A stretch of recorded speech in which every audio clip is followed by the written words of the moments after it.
তো hello guys, সবাই জানো আজ জামাইষষ্ঠী। তো সকালবেলা শ্বশুরবাড়ি চলে আসলাম, আসার পরে বলে চান টান করে নিতে। তো চান টান করে নিয়ে আমি এখন রেডি হবো।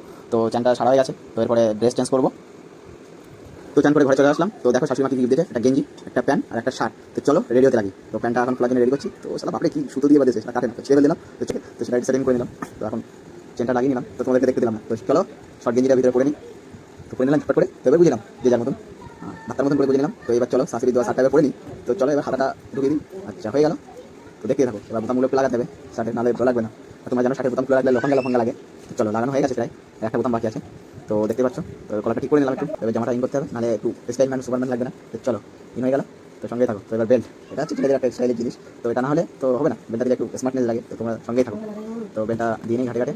ঘাটে দেওয়া হয়ে গেছে প্রায়। তো এবার লাগানোর জন্য রেডি আছে বেল্টটা। তো বেল্ট লাগানো হয়ে গেছে। তো এর পরেই আসবে একটা খুব স্টাইলিং জিনিস। তো তোমরা দেখতে পাচ্ছ স্টাইলিং জিনিস ছেলেদের কি, তো সেটা হচ্ছে ঘড়ি। তো আমার পছন্দের একটা ঘড়ি, আসার সময় আমি কিনেছি। তো দেখতে পাচ্ছ কত সুন্দর ঘড়িটা।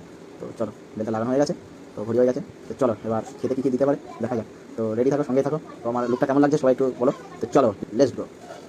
তো এই ঘরে এখন যাবো, কারণ খাওয়া দাওয়া ওই ঘরে আয়োজন করেছে। তো গিয়ে দেখি মামা আছে, মামার সাথে একটা সেলফি তুলে নিলাম। সেলফি তোলার পরে এখন আয়োজন চলে আসে। তো আয়োজন আসে ফল এখন প্রথম। তো দেখতে পাচ্ছ কাঁটা দিয়েছে, কলা দিয়েছে, পেয়ারা দিয়েছে, আঙুর দিয়েছে, আপেল দিয়েছে। তো আবার চলে আসে, এবার মনে হচ্ছে লুচি আনছে। বাহ, বেশ ফুলকপি লুচি, তার লুচি দিয়েছে, ঘুগনি দিয়েছে, আর দেখা যাক কি আনতে যায়। তো আবার যাচ্ছে, মানে চার একটা কিছু আইটেম আছে। তো আবার চলে আসে আবার আলুর দম, এটা তো চলে আসবে সঙ্গে আলুর দম। দেখতে পাচ্ছি গরম গরম আলুর দম। তো আবার যাচ্ছে, তো দেখা যাক আবার কি নিতে আসে। তো আবার মনে হচ্ছে একটা দিয়েছে কে, ও এটা হচ্ছে দুর্ব ধান আশীর্বাদ করার জন্য জামাইদেরকে। তো দেখা যাক আবার কিছু একটা আনতে আছে। তো ভালো ভালো আইটেম আছে আজকে নিশ্চয়ই জামাইদের। আর কুচু বাচ্চারা দেখো কি সুন্দর খেলা হচ্ছে। আর এটা আমার দাদা।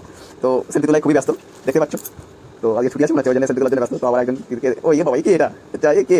তো এটা শাশুড়ি এখন খুবই ব্যস্ত। তো প্লেট প্লেট আয়োজন করছে, জামাইদেরকে খাওয়া দাওয়া। এরপরে যেটা নিয়ে সেটাই করছে। তো এরপরে যেটা নিয়ে সেটা আবার, তো দাদা একটা শাশুড়ি জন্য কাপড় নিয়েছে, তো এখন দিচ্ছে, দিয়ে প্রণাম করছে। তো শাশুড়ি আশীর্বাদ করলো জামাইকে। তো আমি শাশুড়ি জন্য একটা কাপড় নিয়েছিলাম, তো শাশুড়ি মাকে দিয়ে প্রণাম করলাম, শাশুড়ি আশীর্বাদ করলো। তো এইবার ফল খাওয়ার পালা। তো তোমরা দেখতে পাচ্ছ, তো যত তাড়াতাড়ি খেতে পারবো তত তাড়াতাড়ি আমরা ভাত খেতে পারবো। তো তার জন্য দুই জামাই বসে আছি। তো দাদা আমার আমি ব্যস্ত আছে, দেখতে পাচ্ছ আমটা মনে হচ্ছে খুবই ফেভারিট, ওই জন্য আমরা আগে তুলে নিয়েছে। তো দুই জামাইয়ের ফল খাওয়া শেষ, এরপর আসবে ভাত। তো কেমন আছে জামাই সময় কমেন্ট। তো সবাই দেখতে পাচ্ছ ভাত চলে এসেছে, আর আমিও খাওয়া স্টার্ট করে দিয়েছি। অনেকগুলো আইটেম আছে, তো বলা যাচ্ছে না। তো শ্বশুরবাড়ির জিন্দাবাদ, শুভ জামাই ষষ্ঠী।